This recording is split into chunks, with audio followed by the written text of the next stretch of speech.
Hey everyone, and welcome. Get ready to explore something pretty amazing with us. How being in space, in microgravity, changes the human body. It's fascinating stuff. It really is, and we've gotten some incredible material to dig into for this deep dive. Research proposals, studies, even some hints about where people might invest. Lots to unpack. For sure. But before we get ahead of ourselves, let's focus on the big picture. What happens to your muscles and bones when you're in space for a long time? Right, because it's not exactly like taking a quick trip. You got it. We're talking at those extended missions.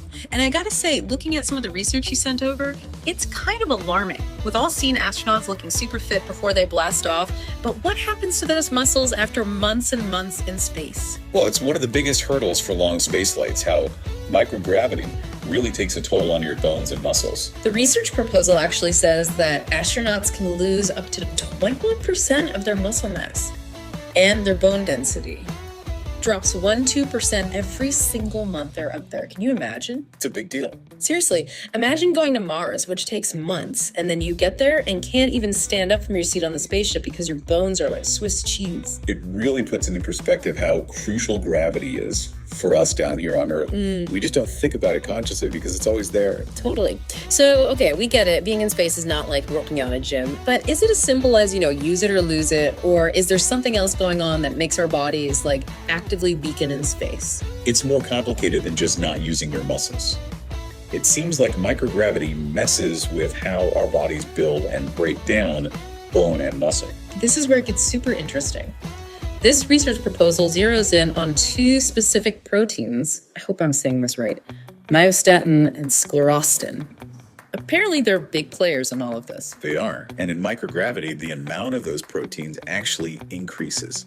That's important because they act like, imagine them as brakes on your muscle growth and bone formation. Hold on, so it's like space travel flips a switch that tells your body to slam on the brakes for building bone and muscle, and at the same time, it's like hitting the gas pedal on breaking them down. Exactly. Wow. So there's more to it than just floating around. It seems like space really throws a wrench into how our bodies work at a fundamental level. Which is why this research is so important. They're doing some impressive detective work, trying to figure out exactly what's going on down at the cellular level. It makes you wonder, what other secrets are hidden inside our own biology? I mean, if gravity plays such a huge role, what else don't we know about how our bodies react to these extreme environments? That's what's so exciting about this research. They're using some pretty amazing techniques. Have you heard of mass spectrometry and X-ray crystallography? The names sound familiar, but to be honest, I'm not entirely sure what they are. They're letting researchers basically look at the structure of those proteins we were talking about, down to their tiniest parts. It's like peering into the building blocks of our muscles and bones.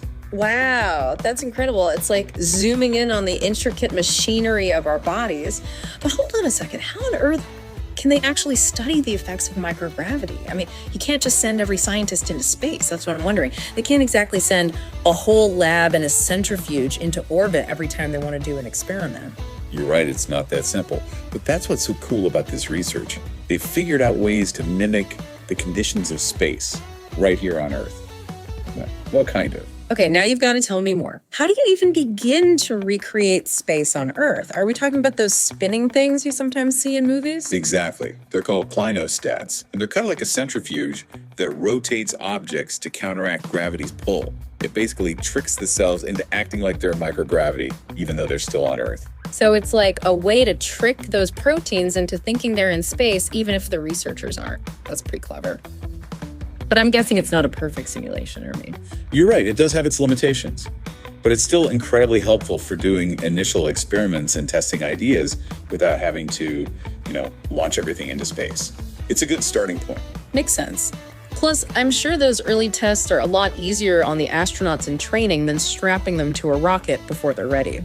But the research mentioned something about parabolic flights too. What are those all about? Ah, yes, those are the ones with the, let's say, colorful nickname. The Vomit Comet. Oh no, you were kidding about that nickname, were you? In the name of science, though, how do those flights help us understand microgravity? They don't exactly launch you into space permanently. True. What they do is fly in a specific arc that creates short periods of weightlessness